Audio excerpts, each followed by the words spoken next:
Good afternoon, students. Welcome to the next session on our subject, that is Basics of Civil Engineering, in which we have started with our introduction to roads, the part that were discussing in our last session also. So we have started with the definition of the word roads. What are the roads? Let's take a small recap. A road म्हणजे काय रे? So road is nothing but any public passage or it's a public way which can be utilized for the to and fro motion of the vehicles, people, or animals. Okay, or that is vehicle, people, or animal. They are going to utilize that public passage. Okay, for the to and fro motion, दळणवळणासाठी. And that passage we called it as nothing but your roads. Okay. So in that particular roads, we have discussed the functions of the pavement. What is a pavement? Pavement is nothing but the hard surface on which your vehicle is going to move. जो मुख्य भाग असतो रस्त्याचा की ज्यावरती actual मध्ये तुमची vehicle move होत असते. ठीक आहे, हा जो मुख्य हार्ड सरफेस असतो which is smooth one also, that portion we called it as nothing but your carriage way और we also called it as your pavements. Okay, so मग हा जो मुख्य रस्ता असणार आहे किंवा हा जो मुख्य भाग असणार आहे रस्त्याचा, त्याचं फंक्शन काय असलं पाहिजे? So it must be able to withstand all the load which is coming on it. That is the first very important function. It must be able to withstand all the load which is coming on it, the first function. Secondly, it must distribute the load uniformly, whatever the load which is coming on that road surface through the different layers of the pavements. Through the different layers of the pavement, it is going to distribute the load uniformly. Okay.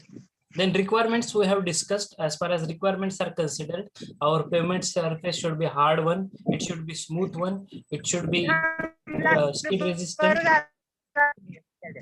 Okay, it must be skid resistant. Aniruddha, your voice is disturbing, so please mute. So our pavement surface should be hard one, it should be smooth one, but at the same time it should have some skid resistance. Okay, and our journey should be safe, comfortable. Okay, without having any jerks or any excessive wear and tear on that particular road surface. It must be impervious also. That is the very important or the basic requirement of any pavement. Okay, जर पावसाचं पाणी पडलंय तर ते पावसाचं पाणी through the different layers ते percolate झालं नाही पाहिजे. It will damage your road surface. Okay, so if you want to prevent that, your whatever the materials that you are going to use it in that road construction site must be impervious. Okay, must be impervious. आता याच्या पुढे एक गोष्ट सांगेल तुम्हाला. आता भारतामध्ये काय फोकस आहे, ठीक आहे, काही सेक्शन्स मध्ये जे रिसर्च चालू आहे, we are going to develop the pervious roads also. Okay, तुम्हाला अशी कल्पना येणार नाही. We are going to develop the pervious roads. कशा पद्धतीने बांधतोय तर पावसाचं जे काही पाणी पडतंय ना थ्रू दी डिफरंट लेयर्स ते त्या रोडच्या सेक्शन मधून खाली जमिनीमध्ये जाते ना, तर हे पावसाचं पडलेलं पाणी ते डायरेक्टली तुम्ही कलेक्ट करताय. म्हणजे ते डिफरंट लेयर्स मध्ये पर्क्युलेशन होत आहे, but it will not going to damage your road. ते रस्त्याला तुमच्या डॅमेज करत नाही कुठल्याही प्रकारे. It is having good durability, having good strength, and also we are going to collect that water. जसं रेन वॉटर हार्वेस्टिंग मध्ये तुम्ही पावसाचं पडलेलं पाणी साचवताय आणि त्यानंतर ते युटिलाइज करू शकताय, तसंच रोड सरफेसवरती जे काही पाणी पडतंय ते पाणी थ्रू दी डिफरंट लेयर्स जे काही ड्रेन आउट होणार आहे ते कलेक्ट केलं जात आहे. हे परवियस रोड सुद्धा आता बांधण्याचं काम भारतामध्ये चालू झालेलं आहे. ठीक आहे, in some IITs like IIT Hyderabad, one research project is going on. Okay, regarding the construction of this pervious pavements. Okay, कॉन्क्रीटचे परवियस कॉन्क्रीट करायचं म्हणजे पाणी टाकले की त्यातून ते पाणी बाहेर जाते. ठीक आहे, जिरं आतमध्ये थ्रू दी डिफरंट लेयर्स ते ट्रॅव्हल करते त्यानंतर ते परत खाली येते. ठीक आहे, so that construction also is that design and that construction of this pervious payments is also going on. This is for some your additional information. Now the part of discussion, next part that we are going to discuss is nothing but the your what are the different two main types of your payments. As you know, we are having the two main types of the payments. First we called it as your flexible payment, and second one we called it as your rigid payment. मग आता flexible pavement we called it as your bituminous roads. जे डांबरी रस्ते असतात त्याला flexible payment म्हटलं जातं, आणि जे कॉन्क्रीटचे रोड असतात त्याला म्हटलं जातं रिजिड. आता या दोन शब्दाचं मिनिंग सांगता येईल का कुणाला? What does it stand for? Flexible and rigid. Flexible म्हणजे yes, you can stretch it. After application of the load, it will going to change its position. But again, if you remove the load, it will regain its original position. It's like a rubber, like a rubber. Okay, तुमचा bituminous road असतो तसा. ठीक आहे. Flexible one. And rigid, rigid means hard, brittle. ठीक आहे, की ते compress होऊ शकतो, पण ते असं स्ट्रेच होणार नाही. कॉन्क्रीट तुम्ही हातामध्ये घेऊन स्ट्रेच करून बघा, नाही होणार. So hard surface, brittle surface, we called it as the rigid one. That is concrete surface, and flexibles are nothing but your bituminous roads. Okay, I hope you have got some idea now about these categories of the roads. Next one, some comparison is there. So we are not going to waste time on this comparison. I will show you some important comparison between these two. So flexible pavements, basically it's a multilayer construction. जर मी तुम्हाला पहिली diagram दाखवली होती की त्यामध्ये एक surface course असतो, त्याच्यामध्ये त्याच्याखाली बेस कोर्स, मग तुमचा सब बेस कोर्स, मग तुमचा सबग्रेड सॉइल. ठीक आहे. Energy consumption due to the transportation of the materials, then increasing cost of asphalt due to high oil prices. ठीक आहे, हा एक महत्वाचा ड्रॉबॅक असणार आहे. रिजिड पेमेंट्स मध्ये जी फिलॉसॉफी असते, design philosophy, single layer philosophy असते. म्हणजे वरचा जो काही कॉन्क्रीट सरफेस असतो तोच कन्सिडर केला जातो लोड मध्ये. कसा असतो तो तुम्हाला पुढच्या डायग्राम मध्ये दाखवेल तुम्हाला. हे चित्र खूप बोलकं आहे तुमच्या अंडरस्टँडिंग साठी की नेमकं काय होतं. ठीक आहे, flexible payment and rigid payment कंपॅरिझनचा एक महत्वाचा पॉईंट आहे. Heavy vehicles consume less fuel on the rigid payments. आता ही जी फर्स्ट डायग्राम तुम्ही जी बघताय, I will use the pointer. Yes, so this is the first diagram. This is the diagram of rigid payment. ही जी पहिली डायग्राम आहे ही आपल्या रिजिड पेमेंटची, ही दुसरी जी डायग्राम आहे ही आपल्या फ्लेक्झिबल पेमेंटची. रिजिड पेमेंट मध्ये कमी फ्युएल कन्झम्पशन होतं बघा, हा त्याचा महत्वाचा एक बेनिफिट आहे. तेच फ्लेक्झिबल पेमेंट मध्ये जास्त फ्युएल कन्झम्पशन होतं. का होतं? You can see the bottom of this layer. Okay, of this road surface. हे बघा टायर आहे आणि अशा पद्धतीने फ्लेक्झिबल मटेरियल आहे ना, so it can be bend, it can be stretched. Okay, in the direction of the travel. ठीक आहे, but as far as rigid surface is considered, it's a hard surface we are having. इथं friction हे जास्त होणार आहे. ठीक आहे, and that is why it is going to consume more fuel. Here friction is less, so consumption is on the lower side for the heavy vehicles. ठीक आहे, कारण हा जो टायर असतो ना, इथे एक महत्वाचा कॉन्सेप्ट असतो, टेन्शन आणि कॉम्प्रेशन जे ऍक्ट होतं या खालच्या सरफेस वरती ह्या लोडमुळे. ठीक आहे, आणि सेम केस असणार आहे तुमच्या रिजिड पेमेंट्स बद्दल. तर लक्षात ठेवायचं, heavy vehicles are going to consume less fuel as far as our concrete pavements are considered, while in case of flexible payments they are going to consume more fuel. but एक drawback आहे rigid पेमेंटचा. Rigid payment सगळ्या गोष्टींमध्ये सगळ्यात चांगला आहे. त्याची life 20 ते 30 वर्ष असते. डांबरी रस्त्याची लाईफ 10 ते 12 वर्ष आहे.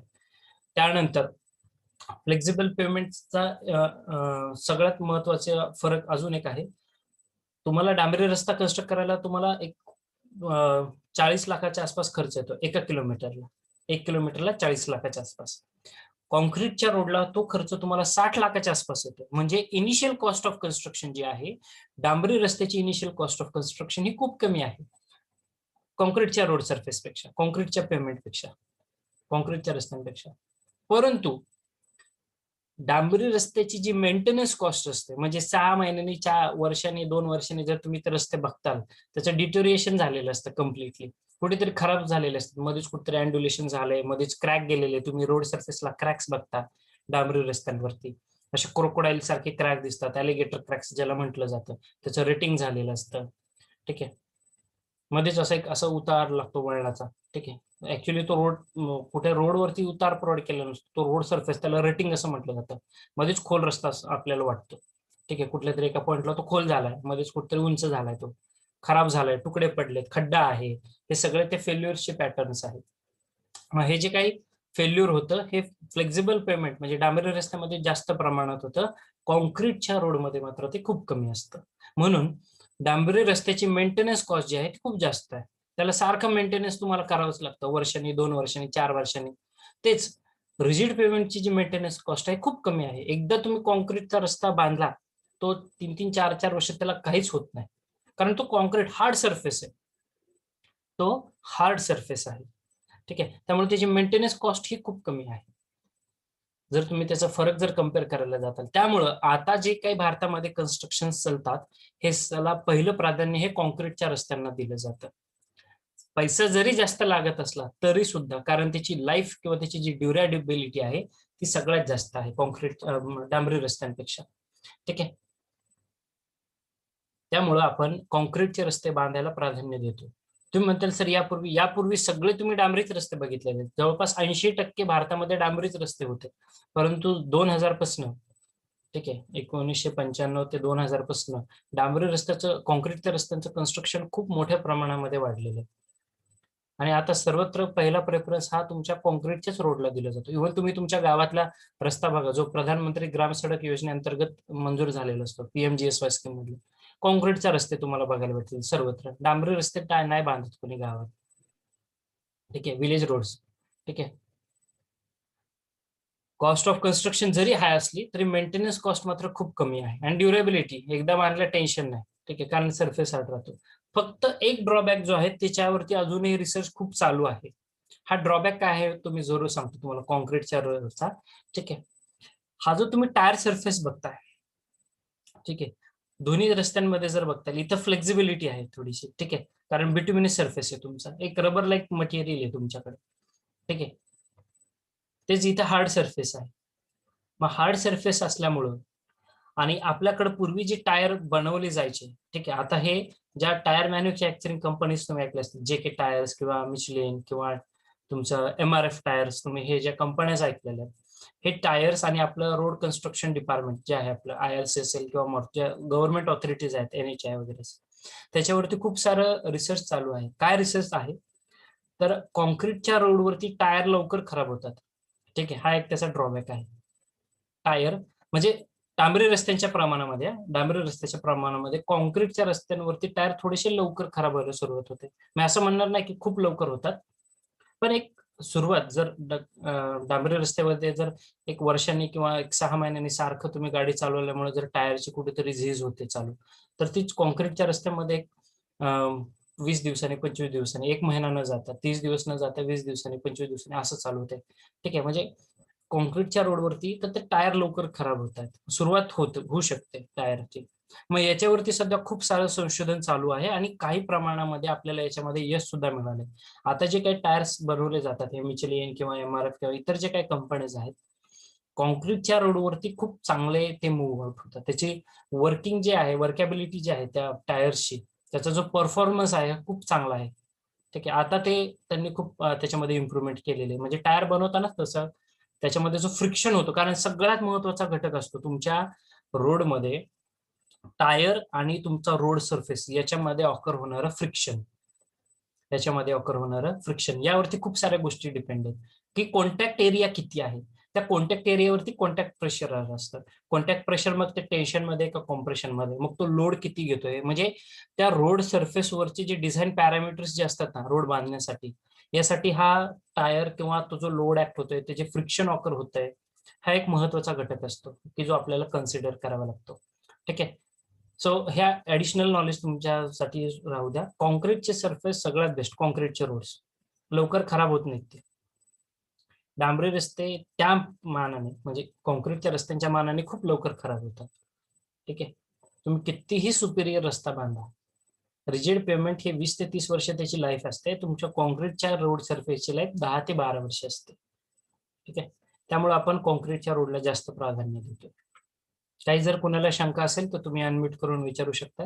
थोडासा ऍडिशनल आणि काहीतरी नवीन पार्ट निश्चितपणे तुम्हाला माहित असावा या संदर्भात ही माहिती दिलेली आहे मी. काही शंका असल्यास तुम्ही विचारू शकता अनम्यूट करून. कोणाला काही शंका याबद्दल? I am expecting some doubts, कारण हा सगळा भाग तुमच्यासाठी नवीन आहे.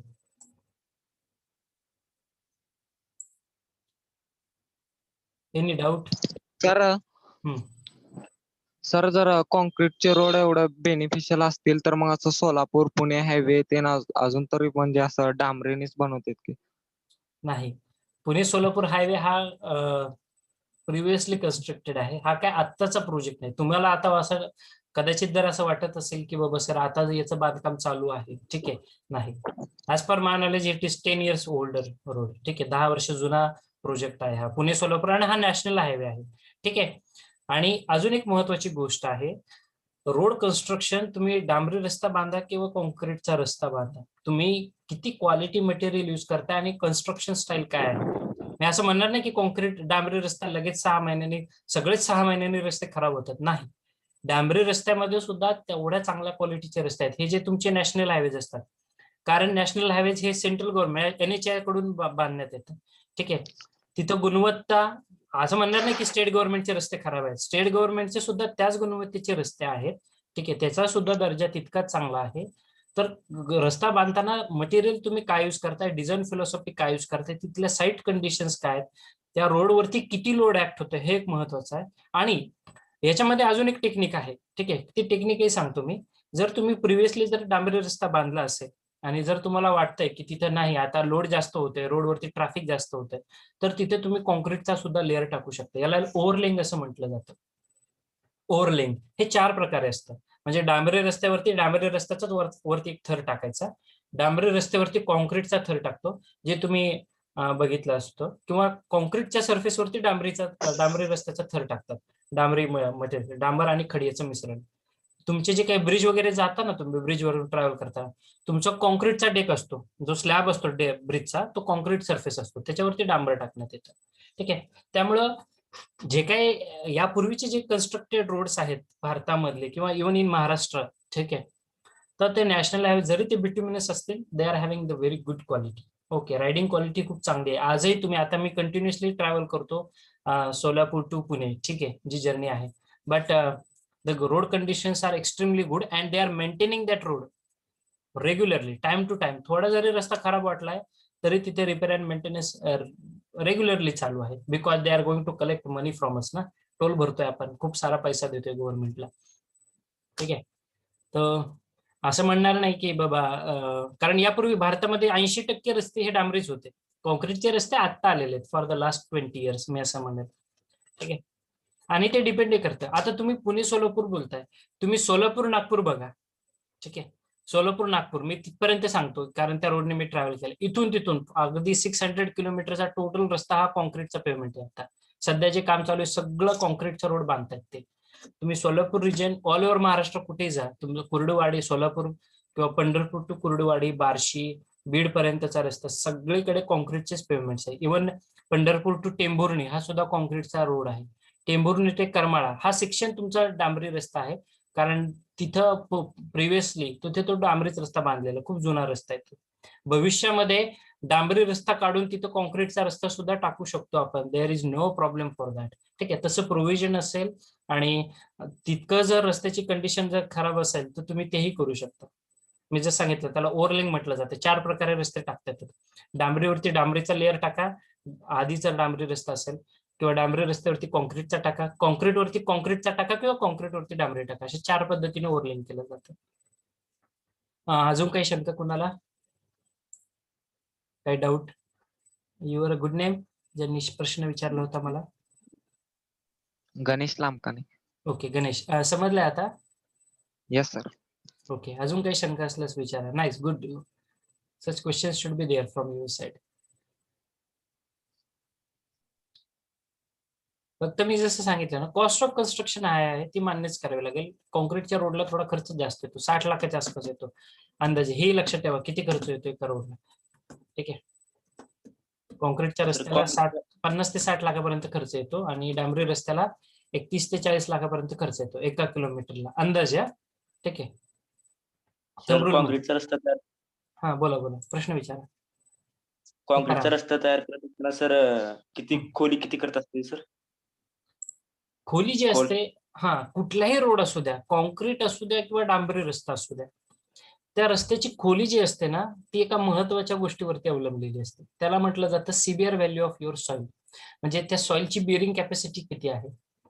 जसं डांबरी रस्ता असेल, डांबरी रस्त्यामध्ये मी आय थिंक आपल्या मागच्या सेशनमध्ये मी डिस्कस केलं की आपल्याकडे IRC 37/2018 एक मॅन्युअल आहे, डिझाईन मॅन्युअल आहे, की ज्यामध्ये सॉइलची जी बिअरिंग कॅपॅसिटी, ठीक आहे, सीबीआर व्हॅल्यू जे म्हटलं जातं, त्यावरती तुम्ही थिकनेस फाइंड आउट करू शकता की तुमच्या रस्त्याची जाडी किती पाहिजे संपूर्ण, मग प्रत्येक लेअरची जाडी किती पाहिजे. तसं कॉन्क्रीटच्या रोडमध्ये सुद्धा त्याची सीबीआर व्हॅल्यू किती आहे सॉइलची, त्यावरनं तुम्ही त्याचा थिकनेस ठरवता किती जाड पाहिजे. आणि जे जनरल डायमेन्शन आहेत ना कॉमन, मी ते सांगतो तुम्हाला. आपली जी खालची सबग्रेड सॉइल असते म्हणजे माती, ही माती 500 mm थिक घेतात. किती घेतात? 500 mm म्हणजे 20 इंच. ठीक आहे. त्यावरती जो तुमचा सबबेस कोर्स असतो, जीएसबी लेअर ज्याला म्हटलं जातं, ग्रॅन्युलर सबबेस कोर्स किंवा सबबेस लेअर, हा असतो तुमचा एक 10 इंचापर्यंत, 8 ते 10 किंवा 10 ते 12 इंचापर्यंत डिपेंड करतो. ठीक आहे. कॉमन डायमेन्शन सांगतो जे जनरली. बेस कोर्स जो असतो हा बेस कोर्स 6 ते 8 इंचापर्यंत व्हॅरी करतो. इव्हन काही कंडिशन्स मध्ये तो 8 ते 10 इंचापर्यंत सुद्धा घेतात. त्याच्या वरचा जो लेअर असतो तुमचा, जर कॉन्क्रीटचा असेल, आता कॉन्क्रीटमध्ये 4 पार्ट्स असतात. तुम्हाला माहिती आहे कॉन्क्रीट पेव्हमेंट कसं असतं, कुठले कुठले लेअर आहेत कुठल्या पेव्हमेंटमध्ये, ते तुम्हाला दाखवतो मी. Just give me a minute, एक स्क्रीन शेअर करतो मी तुम्हाला. Okay, I will share one screen with you.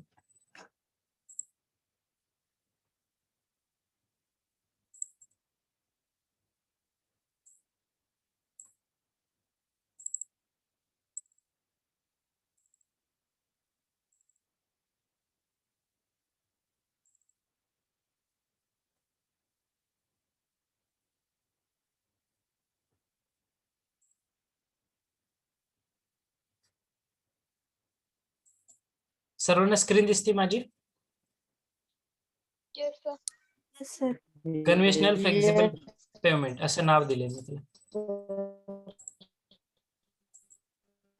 Hello,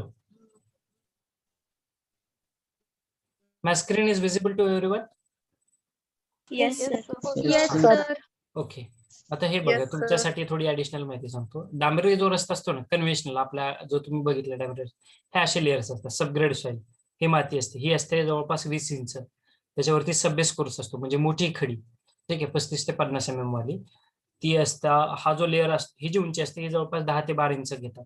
base course 8 ते 10 इंचाचा असतो. याच्यामध्ये बेस कोर्स हा तुमचा बिट्युमिनस कॉन्क्रीट सुद्धा असू शकतं, म्हणजे डांबर आणि खडी याचं मिश्रण सुद्धा असू शकतो, किंवा फक्त खडी सुद्धा असू शकते, WBM. ठीक आहे, ते डिपेंड करतं तुम्हाला कशा पद्धतीने रोड बांधायचा असेल. ठीक आहे. त्यानंतर वरचा बाइंडर कोर्स हा असतो तुमचा 6 ते 8 इंचापर्यंत. ठीक आहे. सरफेस कोर्स हा तुमचा 4 ते 6 इंचाचा असतो. आणि वरचा जो असतो सील कोट, हे तुमच्या 1-1 इंचाचा लेअर असतो, किंवा सरफेस कोट सुद्धा अगदी 2 इंचाचा असतो तुमचा. ठीक आहे. म्हणजे टोटल जर ही थिकनेस बघताल ना, from this point two this point, it is around 5 feet. ठीक आहे, 4 to 5 फीट, 1 ते 1.25 मीटर पर्यंत तुमची डेप्थ राहते अंदाजे. ऍव्हरेज डेप्थ जी असते रस्त्याला. ठीक आहे. हेच तुमचा 20 इंच आहे. ठीक आहे. 40 इंचाचा तुमचा जो होता. ठीक आहे. आता कन्व्हर्जन जर करायला जाताल तुम्ही, 1 मीटर म्हणजे किती फूट रे? 1 मीटर म्हणजे 3.25 फूट. ठीक आहे. आणि 12 इंचाचा 1 फूट होतो. किती? 12 इंचाचा 1 फूट. म्हणजे जर 40 इंच जर झाले तर किती फूट होणार? 36 इंच झाले तर किती फूट होते? 3 फूट होते. इथं बघा तुमचा सबग्रेडच 20 इंचाचा आहे. ठीक आहे. तिथून पुढे हे 10 इंच, हे 8 इंच, म्हणजे जवळपास एक 40-50 इंचाचा तुमचा टोटल थिकनेस होतो. जवळपास 5 फुटापर्यंत जातो, म्हणजे 1 ते 1.25 मीटर त्याची डेप्थ जाते ह्या रस्त्यांची. ठीक आहे. हा झाला तुमचा डांबरी रस्ता. हे त्याचे वेगवेगळे लेअर आहेत. याच्यामध्ये प्राईम कोट, वरती जर खाली जर तुमची खडी असेल आणि वरती जर डांबर असेल, तर ह्या दोघांना बांधण्यासाठी म्हणजे बाइंड करण्यासाठी जसं सिमेंट वापरतो ना, तसं इथं प्राईम कोट असतो. ठीक आहे. डांबराचाच एक प्रकार आहे की जे खडी आणि वरती डांबराचा लेअर ह्या दोघांना एकत्र बाइंड करतो. टॅग कोटचं काम काय असतं? वरचा डांबराचा लेअर आणि खालचा जो डांबराचा लेअर आहे, या दोघांना बाइंड करण्यासाठी हा टॅग कोट असतो. आणि सील कोट, याच्या शब्दातच त्याची व्याख्या दडलेली आहे. सील कोट, पावसाचं जे काही पाणी आहे ते पाणी खाली लेअर्स मध्ये जाऊ नये, पर्क्युलेट होऊ नये, म्हणून जो लेअर असतो त्याला सील कोट असं म्हटलं जातं. ठीक आहे. इमल्शन यूज करतात. हे झालं तुमचं कन्व्हेन्शनल फ्लेक्झिबल पेव्हमेंट. जे तुम्ही नॉर्मल जो डांबरी रस्ता बघता ना, तर असे लेअर्स असतात, त्याला म्हटलं जातं वेगवेगळे लेअर्स रस्त्यांचे. आणि असा लोड, इथं जर लोड आला ना व्हेकलचा, असा ट्रान्सफर होतो. आधी सरफेसवरती येतो, त्यानंतर तो खाली बाइंडर मध्ये जातो, मग बेस कोर्स मध्ये, मग सबबेस मध्ये, मग तो ग्रेड, असा युनिफॉर्मली तो डिस्ट्रीब्युट होत असतो व्हेकल लोड. आता तेच कॉन्क्रीटच्या रस्त्यामध्ये कुठले कुठले थर असतात हे समजलंय सर्वांना? थोडक्यात सांगण्याचा प्रयत्न केला. समजलंय का हा भाग? Yes sir. Yes, yes sir. Sir. हा, हे Yes, डांबरी sir. डांबरी रस्त्याचा Sir. लेअर आहे. हा, आता तुम्हाला कॉन्क्रीट दाखवतो. हा झाला तुमचा कॉन्क्रीट. कॉन्क्रीटच्या रस्ते मध्ये कुठले कुठले लेअर्स? खालचा बघा कॉम्पॅक्टेड सबग्रेड आहे. म्हणजेच काय केलं जातं, ते खाली जी नॅचरल सॉइल आहे ना, त्या नॅचरल सॉइलला रोलिंग आणि कॉम्पॅक्शन करतात. 8 टन 10 टनाचा रोलर असतो. तुम्ही रोलर्स बघितलेत ना साईट वरती रोड कन्स्ट्रक्शनला, ठीक आहे, जे रस्ता Yes, sir. प्लेन करतात, ते रोलर जे असतात त्याचं वजन असतं 8, 10, 13 टन असं 16 टन असे वेगवेगळे असतात. ठीक आहे, जसं तुम्हाला डिझाईन असेल त्यानुसार तेवढा लोड आपल्याला करावा लागतो. ठीक आहे, असं नाही की बाबा खाली सॉइल आणि मी खालच्या सॉइल वरती 100 टनाचा लोड अप्लाय केला. No, practical it is not like that. So as per the design you have to move that roller. 8 ton 10 ton 13 ton generally राहतात. त्यानंतर त्याच्यावरती तुमचा ग्रॅन्युलर सबबेस किंवा बेस कोर्स असे दोन्ही लेयर्स असू शकतात. ठीक आहे, बघा फ्लेक्झिबल मध्ये हे 2 लेअर सेपरेट आहेत. सबबेस कोर्स असतो त्याच्यावरती बेस कोर्स असतो. तेच कॉन्क्रीटच्या रोडमध्ये तुमचा ग्रॅन्युलर सबबेस म्हणजे सबग्रेड सॉइल वरती बेस कोर्स किंवा सबबेस कोर्स असतो. कुठलाही घेऊ शकता, असं काही प्रॉब्लेम नाही. ठीक आहे, साईट कंडिशन वरती त्याच्यावरती हा जो लेअर असतो मुख्य लेअर त्याला म्हटलं जातं ड्राय लिन कॉन्क्रीट. ठीक आहे, DLC ड्राय लिन कॉन्क्रीट. इकडे डांबरी रस्त्यामध्ये कुठला होता रे तो? बाइंडर कोर्स आणि सरफेस कोर्स असे 2 कोर्स होते किंवा बिटुमिनस कोर्स. ठीक आहे, इकडे कुठला लेअर आहे तो? ड्राय लिन कॉन्क्रीटचा. आता ड्राय लीन कॉन्क्रीट या शब्दाचा अर्थ काय होतो? लीन म्हणजे पातळ, वीक. ठीक आहे, कमी ताकदीचं कॉन्क्रीट युज करतो. कॉन्क्रीटला स्वतःची ताकद असते. ठीक आहे, 28 दिवसानंतर आपण त्याची कॉम्प्रेसिव्ह स्ट्रेंथ फाइंड आउट करतो. ठीक आहे, आय थिंक हा पार्ट आपण डिस्कस केलेला आहे. Concrete is strong in compression and weak in tension. ठीक आहे, कॉन्क्रीट कॉम्प्रेशन मध्ये खूप स्ट्रॉंग असतं म्हणून आपण त्याची कॉम्प्रेसिव्ह स्ट्रेंथ फाइंड आउट करतो. वीक इन टेन्शन आपण त्याला स्ट्रेच करू शकत नाही असं रबरासारखं लहान. ठीक आहे, इथे जे कॉन्क्रीट युज करतात हे ड्राय लिन म्हणजे कमी ताकदीचं M10 ग्रेडचं कॉन्क्रीट युज करतात. म्हणजे त्याची स्ट्रेंथ जी असते ही 10 न्यूटन पर mm². 28 दिवसानंतर 10 न्यूटन पर mm² एवढी स्ट्रेंथ असू शकते. ठीक आहे, कमी ताकदीचं कॉन्क्रीट. आणि त्याच्यावरती जो महत्वाचा लेअर असतो डांबरी रस्त्यामध्ये कुठल्या पण, त्याला म्हटलं जातं PQC, पेवमेंट क्वालिटी कॉन्क्रीट. हे जे असतं हे हाय स्ट्रेंथ कॉन्क्रीट असतं. M30, M35 किंवा M40. M30 आणि M40 हे 2 ग्रेड सगळ्यात जास्त वापरले जातात. ठीक आहे, गावातला रस्ता असेल तर M30 वापरतो. शहरी जे कॉन्क्रीट रस्ते बघतात ते M40 ग्रेडनी तयार केले जातात. आता M40 काय असतं? M stand for mix and 40 is nothing but the compressive strength of the concrete at the end of 28 days. 28 दिवसानंतर त्या कॉन्क्रीटची कॉम्प्रेसिव्ह स्ट्रेंथ. ठीक आहे, कॉम्प्रेस म्हणजे काय? तुम्ही जर माझ्या व्हिडिओवरती पिन केलेलं असेल तर बघू शकता. ठीक आहे, असा एक लेअर आहे कॉन्क्रीटचा, तो आपण वरतून कॉम्प्रेस करतोय, दोन्ही बाजूने लोड अप्लाय करतोय. ठीक आहे, त्याला म्हटलं जातं कॉम्प्रेसिव्ह लोड. ठीक आहे, कसं टेस्ट करतात? कॉन्क्रीट एका साच्यामध्ये भरलं जातं. 15 बाय 15 बाय 15 सेंटीमीटरचा एक साचा असतो, त्याच्यामध्ये कॉन्क्रीट भरलं जातं. त्याला 28 दिवस क्युअर केलं जातं म्हणजे पाण्यामध्ये. 28 दिवसानंतर ते तुम्ही बघितलं असेल कॉन्क्रीट टाकल्यानंतर 2 दिवसांनी 4 दिवसांनी काय होतं? हार्ड होतं. बरोबर, हार्ड होते म्हणजेच काय? ते ताकद मिळवते, त्याची स्ट्रेंथ वाढते. 28 दिवसानंतर 100% स्ट्रेंथ येत असते कॉन्क्रीटला. सोप्या भाषेत लक्षात ठेवा, 28 दिवसानंतर. मग ते कसं कळतं? तर हे जे काही आपण 15 बाय 15 बाय 15 सेंटीमीटरच्या साच्यामध्ये कॉन्क्रीट टाकलेलं असतं ना, त्याच्यावरती लोड अप्लाय करतो. मग अप्लाय केलेला लोड डिवायडेड बाय एरिया, त्याचा एरिया किती असणार आहे? 15 सेंटीमीटर गुणिले 15 सेंटीमीटर म्हणजे 225 सेंटीमीटर स्क्वेअर हा त्याचा एरिया असेल. अप्लाय केलेला लोड हा न्यूटन मध्ये असेल किंवा किलो न्यूटन मध्ये असेल. ठीक आहे, किंवा केजी मध्ये सुद्धा तुम्ही घेऊ शकता. 10 किलो, 1000 किलो किंवा 1 न्यूटन, 10 न्यूटन, 10 किलो न्यूटन, जो काय लोड असेल. लोड डिवायडेड बाय एरिया आपल्याला त्याची कॉम्प्रेसिव्ह स्ट्रेंथ मिळते कॉन्क्रीटची. त्या साच्यामध्ये कॉन्क्रीट टाकून त्याच्यामध्ये पण 28 दिवस पाण्यामध्ये ठेवतात आणि मग त्याची ताकद तपासली जाते. ठीक आहे, मग हे जी कॉम्प्रेसिव्ह स्ट्रेंथ असते ती M40 घेता तुम्ही शहरी रस्ते जे असतात कॉन्क्रीटचे त्यासाठी. PQC मध्ये असे 2 कॉन्क्रीटचे थर असतात तुमच्या कॉन्क्रीटच्या रस्त्यामध्ये. पहिल्या कॉन्क्रीटच्या थराला PQC म्हटलं जातं, पेमेंट क्वालिटी कॉन्क्रीट, आणि दुसऱ्या कॉन्क्रीटच्या थराला ड्राय लिन कॉन्क्रीट म्हणजे DLC असं म्हटलं जातं. ठीक आहे, असे 2 लेयर्स असतात आपल्या कॉन्क्रीटचे. आणि ह्या 2 लेअरमध्ये हे 2 लेअर एकमेकांमध्ये जाऊ नये म्हणून तुम्ही रोड साईड वरती बघितलं असेल एक प्लास्टिकची शीट अथरतात. जर कधी तुम्ही रोड कन्स्ट्रक्शन ऍक्टिव्हिटी बघितली असेल तर त्यामध्ये दिसलं असेल तुम्हाला ह्या 2 कॉन्क्रीटच्या लेअरमध्ये प्लास्टिकची शीट अथरली जाते. का? कारण हे 2 लेयर्स एकमेकांमध्ये जाऊ नये, मोनोपॉली होऊ नये म्हणून ते प्लास्टिकची शीट अथरलेले असतात. ठीक आहे, सो हा झाला तुमचा कॉन्क्रीटचा रस्ता. आता हा जो थिकनेस आहे ना वरचा PQCचा, हा थिकनेस कमीत कमी 12 इंच घेतात. किती कमीत कमी 12 इंच 300 mm. ठीक आहे. खालचा जो ड्रायलिन असतो हा तुम्ही घेऊ शकता, एक 6 इंच 8 इंचापर्यंत जाड राहतो हा. ठीक आहे. वरचा लेअर मात्र 300 mm म्हणजे 12 इंच थिकनेस राहतो. खालचा जो तुमचा सबबेस किंवा बेस कोर्स असेल हा परत 8 ते 10 इंच आणि सबग्रेड सॉइल मात्र परत 20 इंच 500 mm पर्यंत आपण थिकनेस घेत असतो त्याचा. ठीक आहे. म्हणजे हा 20 इंच, हा 10 इंच 30, हा परत 8 सपोज 38 आणि हा परत 12, टोटल 50 इंच होतोय. ठीक आहे. टोटल 50 इंच म्हणजे जवळपास तो किती फूट जातोय, 4-5 फुटाच्या आसपास जातोय. 5 फूट कॅल्क्युलेशन करायला जातं म्हणजे 1 ते 1.25 मीटर, 1.25 ते 1.5 मीटर पर्यंत त्याची डेप्थ जाऊ शकते. म्हणजे ऍव्हरेज डेप्थ जी राहते तुमच्या रोडची ती 1 ते 1.5 मीटरच्या आसपास तुम्हाला घ्यावी लागते. ठीक आहे. ते पण डिपेंड करतं खालची सबग्रेड सॉइल तशी हार्ड आहे का. जर ती हार्ड नसेल तर ती कॉम्पॅक्ट करावी लागते. ठीक आहे. त्या केसमध्ये आणि ऍव्हरेज डेप्थ 1 मीटरच्या आसपास 1 ते 1.25 मीटर मध्ये निघून जातं तुमचा. ठीक आहे. समजलं आता कॉन्क्रीटचा रस्ता आणि डांबरी रस्ता याच्यामध्ये कुठले कुठले थर असतात, यामध्ये काही शंका आहे कुणाला? No sir. ओके. यामध्ये नो काही प्रश्न असेल तर विचारा. काही इंटरेस्टिंग सर. हा विचारा. आपलं कॉन्क्रीट रोडवर खाचा मारलेला असतात ना लांबडे लांबडे. खाचा नाही, त्याला स्लॅब असं म्हटलं भाग जातं. केलेला. ठीक आहे. स्लॅब असतो. कॉन्क्रीटचा रस्ता म्हणजे हे कॉन्क्रीट जे असतं तुम्ही जे बघताय ना, आता 1 किलोमीटरचा रस्ता बांधायचे म्हणजे इथून तिथून अखंड कॉन्क्रीट टाकत नाही. तर स्लॅब सेक्शन जसा असतो आपल्या घराचा स्लॅब जो असतो ना, त्या स्लॅबमध्ये त्याला डिवाइड करतात. म्हणजे ती जी साईज असते त्याची रुंदी जी असते ही रुंदी असते 3.5 मीटर आणि त्याची जी लांबी असते ही असते 4.5 मीटर. ठीक आहे. पुढे जर डायग्राम असेल तर मी दाखवतो तुम्हाला. हा जो कॉन्क्रीटचा स्लॅब आहे, एक स्लॅब बघताय तुम्ही, 1 मिनिट.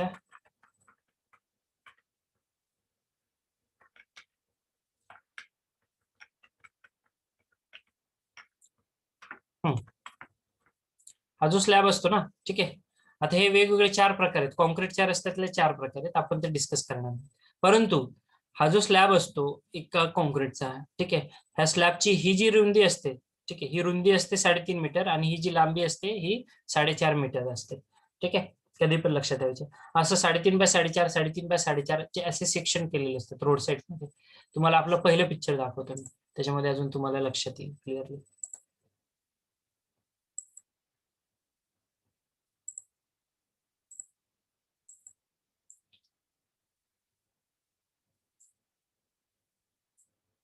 हे पहा, हा रस्ता बघताय.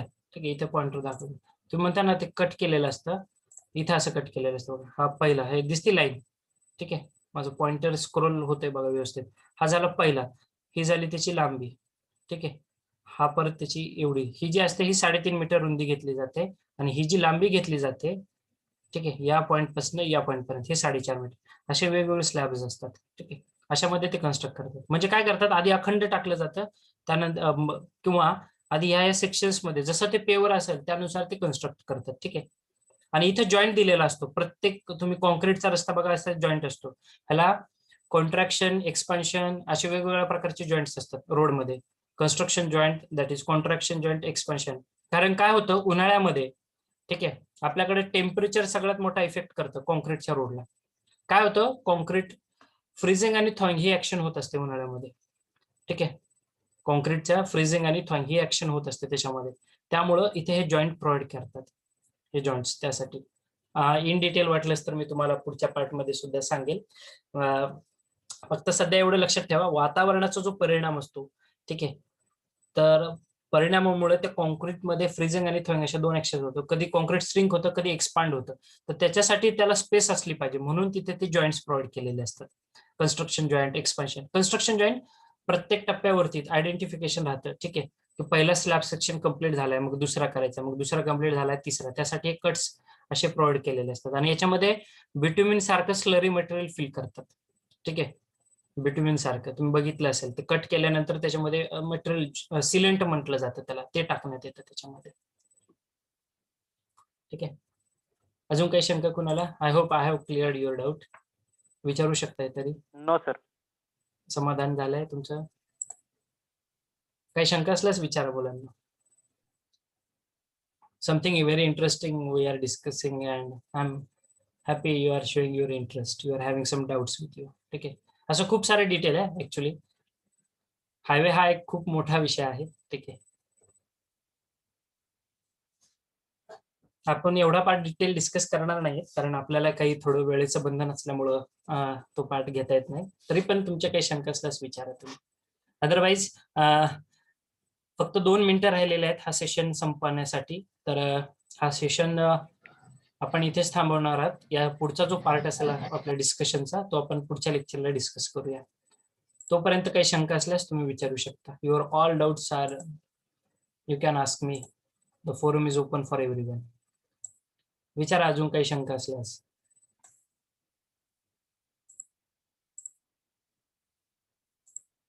दोन मिनिटं आहेत आपल्याकडे, विचारू शकताय.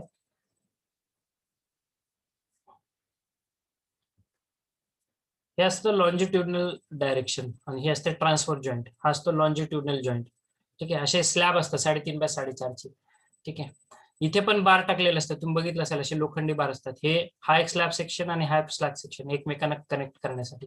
प्लस हा एक स्लॅब सेक्शन आणि हा एक स्लॅब सेक्शन हा पण एकमेकांना कनेक्ट करण्यासाठी. असे आडवे बार आणि अशी इथे उभे बार असतात. जे आडवे बार असतात ट्रान्सफर डायरेक्शनने त्याला डॉवेल बार असं म्हटलं जातं. जे अलॉंग दी लेंथ तुम्ही बार टाकता ना, ठीक आहे, हे दोन स्लॅब एकमेकांना कनेक्ट करण्यासाठी त्याला टाय बार्स असं म्हटलं जातं. Tie bars.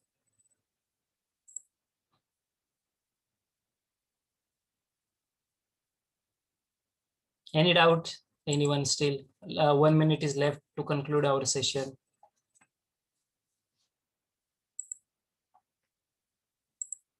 Okay, आजचा पाठ समजलाय? Last recall. Yes sir. Yes sir. Okay. Yes, sir. Okay. Yes, So with sir. that note, if you still have any difficulty, we will discuss in our next session. So for this time, I will take your leave. Goodbye.